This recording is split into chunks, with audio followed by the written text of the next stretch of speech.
ថ្ងៃជប់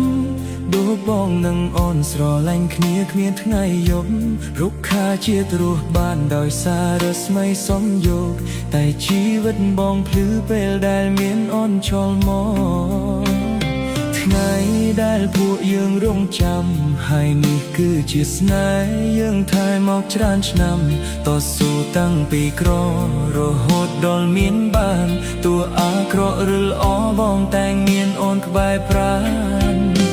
បងសូមសារភាពក្នុងថ្ងៃនេះថាបងពិតជាស្នេហ៍ដួងខែរូបនារី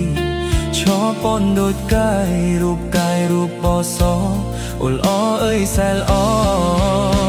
កុំស្អាតខ្លាំងពេកបងសូមអង្វរទុកអារម្មណ៍មិនជាប់បេះដូងលោតញ័រថ្ងៃនេះជាថ្ងៃអ្វីប្រាប់ផងបងមិនធ្លាប់ចាស់ទុំរៀបចំឲ្យយើងជា